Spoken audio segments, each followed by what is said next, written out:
और यह last video होने वाली है मौर्य डायनेस्टी की। इसमें हम देखेंगे अशोक के बारे में और उसके एडमिनिस्ट्रेशन के बारे में, उसकी कुछ पॉलिसीज़ थी उसको देखेंगे और साथ ही साथ इस चैप्टर को एंड करेंगे। ये चैप्टर हमारा एंड हो जाएगा। इसके बाद नेक्स्ट डायनेस्टी और कुछ इम्पॉर्टेंट जो हिस्ट्री के फैक्ट्स हैं उनको देखेंगे अगले वीडियो में। So let's start the video. देख लेते हैं अशोक के बारे में। सबसे पहले अशोक गद्दी पे कब बैठता है, तो वो गद्दी पे बैठेगा 273 बीसी में। 273 बीसी में वो अपनी गद्दी पे बैठ जाएगा। परंतु जब वो 273 में बैठेगा तो उस वक्त उसके कई सारे भाई होते हैं, उनसे उसकी लड़ाई छिड़ जाती है, क्योंकि ये सबसे बड़ा नहीं होता है और हमारे यहाँ तो नियम होते थे कि सबसे बड़ा ही बेटा राजा बनेगा। तो इसकी लड़ाई होती है और उस लड़ाई में 99 भाइयों को मार देता है। 99 भाइयों को मारने के बाद ये राजा बना है। पर इस पर कुछ कंट्रोवर्सीज भी हैं कि इसके बाद में भी कई सारे भाई बच गए थे, जिससे पता चलता है कि ये 99 भाई को असलियत में नहीं मारा था। बेसिकली जो बुद्धिस्ट और चाइनीज़ जो टेक्स्ट है उनमें मिलता है कि 99 भाइयों को मारा था।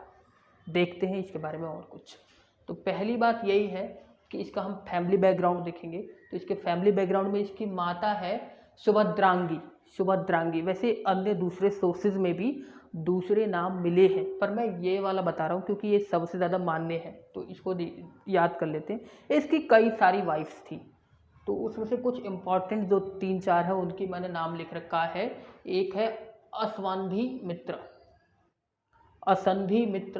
और फिर है महादेवी, फिर है पद्मावती, और फिर है कारुवाकी। ये जो सबसे लास्ट वाली कारुवाकी है ये सबसे इम्पॉर्टेंट थी, इसको याद रखना है।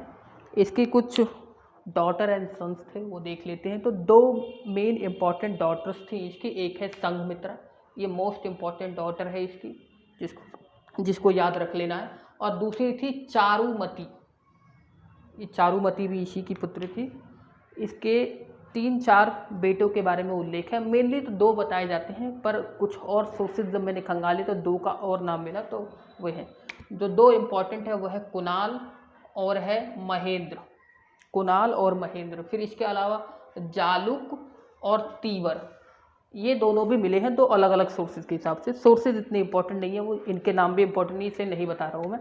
आगे देखते हैं इसका जो कोरोनेशन हुआ था, कोरोनेशन यानी कि गद्दी पे कब बैठा। 273 में बैठ गया था, पर इसका राज्याभिषेक विधिवत रूप से 269 बीसी में ही हो पाया है, क्योंकि बोला जा रहा है कि ये 99 भाइयों को मारा है तो उसमें टाइम लगा होगा, वॉर ऑफ सक्सेशन हुआ होगा, तो वो देखने वाला है तरीका। आगे देखते हैं, इसने अपना जो सौतेला भाई था जो कि बड़ा था इससे, उसका नाम था सुशीम या फिर सुमन भी मिलेगा आपको कहीं नाम, ये उसको डिथ्रोन किया, गद्दी से हटाया और बैठा, तब जाके ये राजा बना था।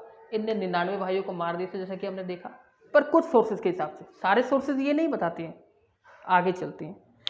इसके जब शासन के 8 वर्ष गुजर गए और जब ये 9वें वर्ष में प्रवेश करता है 261 BCE में, तो उस वक्त एक स्टेट होता है इंडिया में जिसका नाम होता है कलिंग।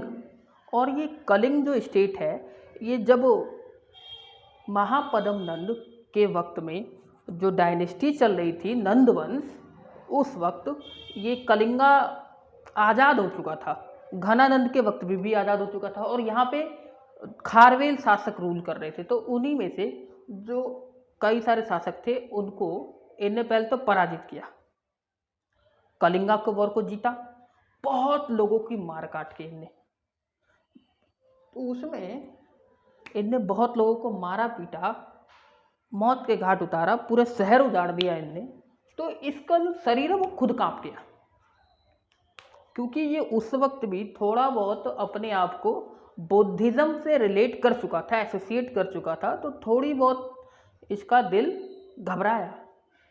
और इनने जो एक व्यक्ति होता है उसका नाम है निग्रोध, अभी हमने पढ़ा सुशीम, इसका जो स्टेप ब्रदर था उसी का बेटा ये निग्रोध होता है, जो कि श्रमण बन चुका होता है, यानी कि घर बार त्याग के एक तरीके से पूरी तरीके से भिक्षु बन चुका होता है बौद्ध धर्म में, और उसी के विचारों से ये प्रभावित होने लगता है। तो उसको थोड़ा देखेगा। तो कलिंगा वॉर भी उसी वक्त चल रहा था, तो इसके अंदर थोड़ा पछतावा होता है कि कितने लोगों को मैंने अपने स्वार्थ के लिए मरवा दिया, सिर्फ अपनी विजय के लिए। तो पहला रोल तो इस निग्रोध नाम के इसी के पुत्र है, सौतेले बेटा बोल सकते हैं इसका, वो। फिर है मोगली पुत्र तिष्य। मोगली पुत्र तिष्य नाम का एक व्यक्ति था, इनने भी बहुत इंपॉर्टेंट भूमिका निभाई क्योंकि ये इसके प्रभाव में आ चुका था। ये दूसरा व्यक्ति था। तीसरा व्यक्ति है वो है उपगुप्त, एक छोटा बच्चा माना जाता है उपगुप्त था। इनने इसका कन्वर्जन कराया था बुद्धिज्म में पूरी तरह से, यानी कि अभी पूरी तरह से हो चुका है, बुद्धिज्म में कन्वर्ट हो गया है। कुछ चीज़ें थी कलिंगा वॉर के में कि कलिंग वॉर से पहले जो अशोक है वो एक पॉलिसी को फॉलो करता था और उस पॉलिसी का नाम है दिग्विजय। दिग्विजय मतलब जितने भी एरियाज हैं उनको जीतो। और जो बाद में इनने पॉलिसी अपनाई कलिंगा वॉर के बाद, बुद्धिज्म में कन्वर्ट होने के बाद, उसको बोलते हैं धम्म विजय, यानी कि लोगों के दिलों को जीतो, एक तरीके से धर्म के रास्ते पे चलो, कुछ पॉलिसीज का पालन करो, रूल कोड ऑफ कंडक्ट है उनका पालन करो, वो चीज़ अपनाई इनने। तो ये इंपॉर्टेंट थी इसके पर्सनल लाइफ से रिलेटेड कुछ बातें।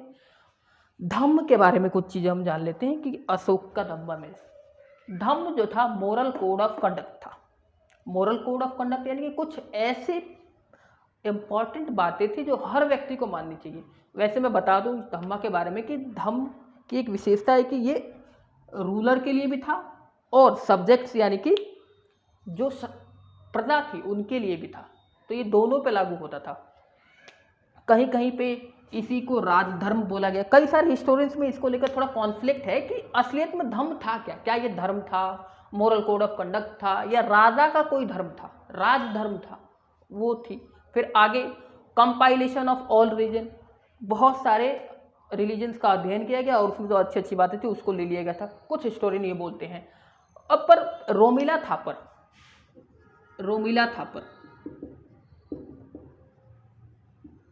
ये जो है ये बताते हैं कि जो धम्म है असलियत में ये अशोक के दिमाग की उपज थी, एक कल्पना थी जिसके माध्यम से वो अपना एडमिनिस्ट्रेशन है ना उसको बहुत अधिक सपोर्ट कर पाए। कैसे?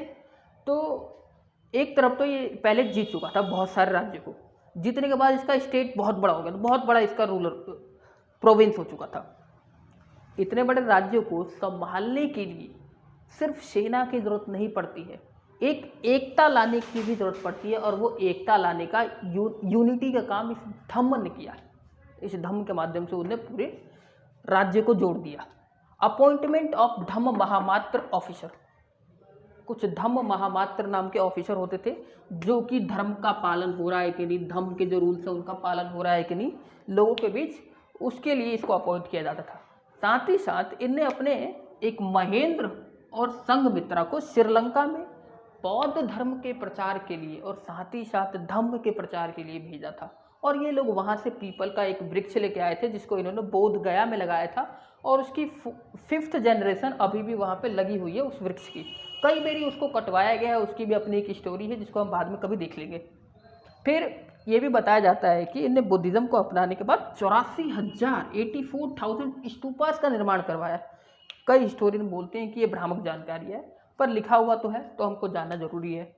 अब कुछ चीज़ें इसके बारे में जानने के लिए है कि कौन कौन से प्रोविंसेस थे इसके वक्त में। जब अशोक राजा था तो उस वक्त मेनली 5 प्रोविंसेस थे। पहला है उत्तरापथ, दूसरा है दक्षिणापथ, तीसरा है अवंती, चौथा है प्राची या फिर जिसे मगध बोलते हैं, और 5वां है कलिंग।